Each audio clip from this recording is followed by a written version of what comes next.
2학기 임원 수련회가 열렸는데요.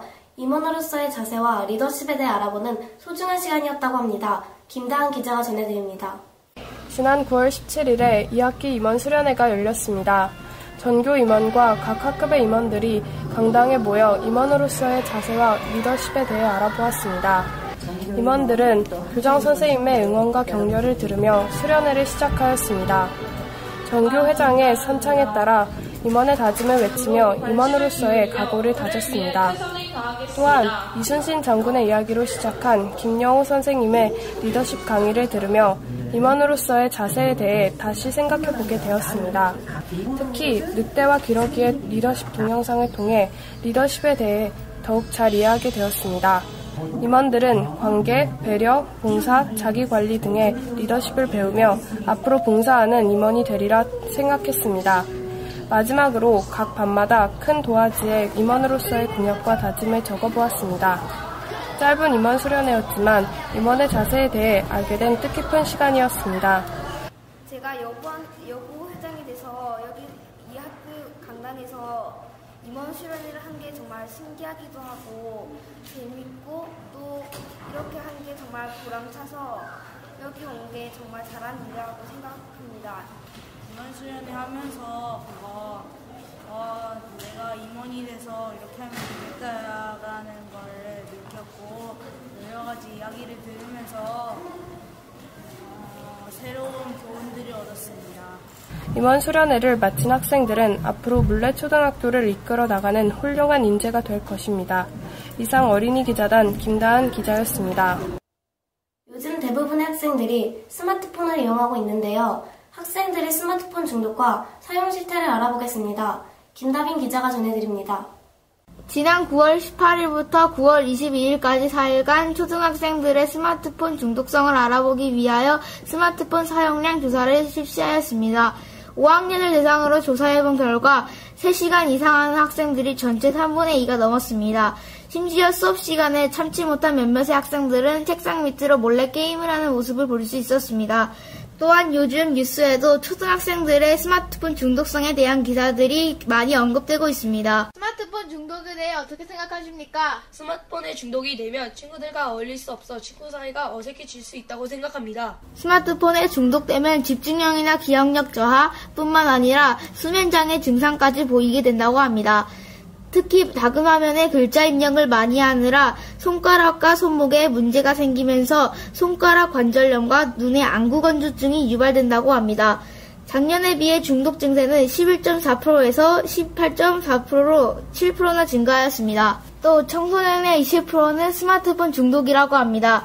이처럼 스마트폰에 중독되는 청소년들이 늘어나고 있습니다. 청소년들은 스마트폰을 사용함에 있어 좀 더 신중해야겠습니다.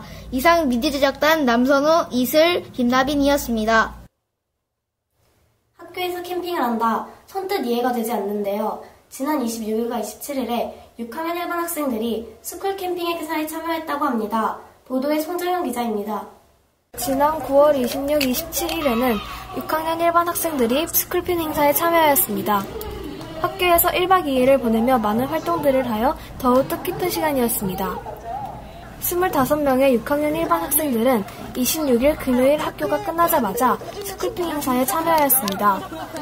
1박 2일 동안 함께할 조를 정하고 서약서를 쓰며 본격적으로 시작을 알린 후 인간 줄자 게임, 카드 뒤집기, 만보기 올리기 등 여러 가지 활동을 하였습니다. 인간 줄자 게임을 할 때에는 더러워지는 것은 생각하지도 않고 정말 즐겁고 적극적이었습니다. 또한 카드 뒤집기와 만보기 올리기 게임을 할 때에는 창피함을 무릅쓰고 열심히 활동에 임하는 학생들의 모습이 정말 인상적이었습니다. 활동이 끝난 후 학생들이 직접 텐트를 치며 잠자리를 마련하였습니다. 갑자기 쏟아지는 소나기에도 두려워하지 않고 끝까지 웃음을 잃지 않았습니다. 저녁 식사가 끝나고 학생들은 직접 설거지를 하고 탁자를 정리하며 활동심을 길렀습니다. 첫날의 마지막 프로그램은 담력 체험이었습니다. 학교의 모든 불이 꺼지고 랜턴 하나에 의지하며 학생들은 학교를 돌아다녔습니다. 곳곳에 숨어있던 귀신 분장을 한 선생님들 때문에 온몸이 찌릿하기도 하였습니다. 다음날 아침 메뉴는 샌드위치였습니다. 직접 만들어 먹은 샌드위치는 더 꿀맛이었습니다. 마지막으로 예글이나라는 롤링페이퍼 쓰기 활동을 마치며 끝을 맺었습니다. 이틀 동안 함께한 선생님들과 헤어지는 것이 정말 아쉬웠지만 언젠가 다시 만나리라고 약속하며 K2 스쿨핑 행사는 마무리되었습니다. 이상 어린이 기자단 송정현이었습니다. 우리나라에 한 해 버려진 음식물 쓰레기는 약 550만 톤으로 그 처리 비용만도 연간 8천억 원에 이른다고 합니다. 우리 학교의 급식 잔반 문제를 짚어보았습니다. 보도에 조은혜 기자입니다.